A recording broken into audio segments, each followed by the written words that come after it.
भाटापारा के वार्ड के प्राचीन कल्याण सागर तालाब में हजारों मछलियां मरी। मछलियों का सेवन कर बीमार हो रहे वार्डवासी लगभग 200 से ऊपर परिवार निवास करते हैं इस तालाब के किनारे। बदबू फैली हुई है। भाटापारा का धरोहर कहलाने वाला कल्याण सागर तालाब जो अपने अस्तित्व की लड़ाई लड़ रहा है। के वार्ड के में स्थित कल्याण सागर तालाब जहां हिंदू धर्म आस्थाएं जुड़ी हैं, जिसमें नवरात्र, गणपति, भोजली, जवारा और शोक कार्यक्रम में तालाब का उपयोग पूरा भाटापारा करता है। यह आज गंदगी के चलते पटने की कगार पर है। इस तालाब के किनारे लगभग 200 से ज्यादा परिवार बसते हैं जो इस तालाब को पानी पीने तक का उपयोग करते थे। आज के हालात में नहाने के लायक भी नहीं रह गया। वहीं इस तालाब की गंदगी के चलते हजारों मछलियां मर चुकी हैं जो तालाब के किनारे आकर पटी हुई हैं, सड़ने लग गई हैं, जिसकी बदबू के चलते पूरा वार्ड परेशान है। वहीं कुछ लोगों के द्वारा इन मछलियों का सेवन करने से बीमारी भी फैल गई है। वार्ड के कांग्रेस के पार्षद अजय ठाकुर ने शासन पर आरोप लगाया अनदेखा करने का। वहीं नगरपालिका अध्यक्ष अश्विनी शर्मा ने पूर्व नगरपालिका शासन पर भ्रष्टाचार और अव्यवस्था का आरोप लगाते हुए तालाब में जीवों के लिए ऑक्सीजन की कमी का आरोप लगाया। वहीं वर्तमान में उसकी व्यवस्था सुधारने की बात कही। आपको बता दें कि इससे पहले भी इस तालाब के सौंदर्यीकरण के लिए लाखों रुपए खर्च किए जा चुके हैं जो धरातल पर दिखाई नहीं देते। हालत बद से बदतर है। जो हमारे कल्याण सागर के वार्ड भाटापारा का है, यहाँ मछली लोग का बहुत यहाँ मर रहे हैं और यहाँ इंसान भी नहाते हैं, तो उसके लिए यहाँ मतलब साफ सफाई का जरूर है। तो ये जैसे मछली मरे तो इसको कुछ लोग खा भी रहे हैं बोलते हैं।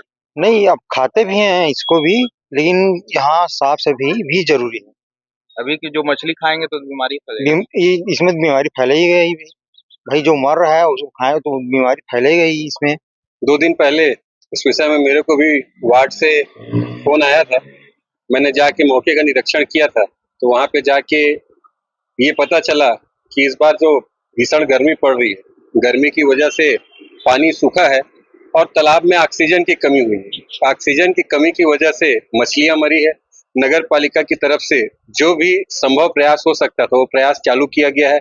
मरी हुई मछलियों को तालाब से निकालने के बाद उसमें जो छिड़काव का काम होता है और जो बदबू वहां पे आ रही थी वो बदबू से कैसा निपटा जा सकता है, उसके संबंध में नगर पालिका पूरी तत्परता के साथ कल्याण सागर में लगी हुई है। कल्याण सागर तालाब के सौंदर्यीकरण के काम, लेकिन काम दिखाई नहीं। ये काम हुआ था 2014 से 2018 के बीच में। 7-8 साल निकल चुके हैं। आप सबको पता है कि पिछला 6 साल नगर पालिका का जो इतनी उदासीनता से निकला है, जो लोग नगर पालिका में काबिज से बहुत निष्क्रिय रहे हैं, उस वजह से जो कार्य हुआ था वो कार्य का जो लाभ कल्याण सागर को और वार्ड वासियों को मिलना था वो लाभ नहीं मिल पाया है। लेकिन आगे अभी हम उस विषय में फिर से प्रयास करेंगे और कल्याण सागर का सौंदर्यीकरण का काम करवाएंगे। भाटापारा का सबसे बड़ा धरोहर दाऊ कल्याण सिंह कल्याण सागर तालाब है। दाऊ कृष्ण कुमार के वाट नाम से जाना जाता है इसको। आज हमारे वर्षों से लोग यहाँ भोजली, जमारा, दुर्गा, गणेश, ठंडा और दुख और सुख, जैसे हमारे छत्तीसगढ़िया में दशगाह तक जो कार्यक्रम होता था यही होता आज भी। आज यहाँ पीने के पानी के दूर नहाने के लायक स्थिति नहीं है, मधुमारी की स्थिति है। आज इतना सारा मच्छी मर गए हैं, आप खुद देख लीजिए। और शासन प्रशासन से भी निवेदन किया मैं हफ्ता भर पहले। आज हमारे लोग यहाँ जो जितने जो लोग रहते हैं, खाने कमाने लोग रहते हैं, और सबसे बड़ी बात है दाऊ कल्याण सिंह जो छत्तीसगढ़ का दानवीर कहा जाता है, आज उसके नाम से तालाब है और प्रदूषित पानी है। और मैं आप लोग से भी निवेदन करूंगा, मीडिया के साथी से भी और शासन से भी, इसके ऊपर जल्द से जल्द ध्यान करे। कल्याण सागर के सौंदर्य के लिए कुछ इसमें आया था पहले, बरसात के पहले, उसको क्या?